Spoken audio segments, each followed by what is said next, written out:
NJ Transit rail service resumed today, but it's far from back to normal since the storm. Transportation reporter Elijah Westbrook is at Secaucus Junction with what riders should expect for the evening commute. Good afternoon. Well, as you can see there behind me, we are reporting just outside Secaucus Junction, where we've been chatting with riders to get a sense of how they're navigating these changes.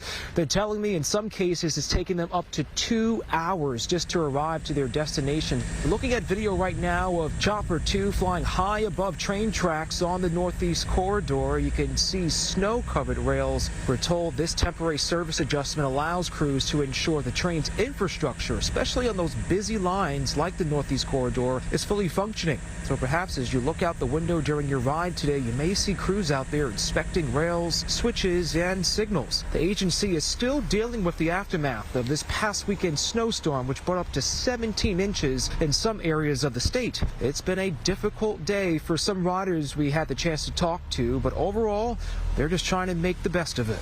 A lot more stops since they're hitting every local stop, so trying my best. I knew not to go to my train station up in Glen Ridge.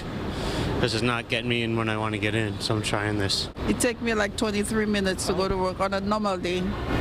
Yes. So because it's 2 hours? Yes. Hour and 20 minutes. And today it's going to take you 2 hours, 2.5 hours. Now, you should be in good shape if you plan to take the bus, light rail, and access link. We've learned from state officials yesterday that those services are back to normal today. But going back to rail service, riders should be warned that this is not a full comeback. Yes, trains are moving again today, but NJ Transit is making it clear the system is still in what's called recovery mode.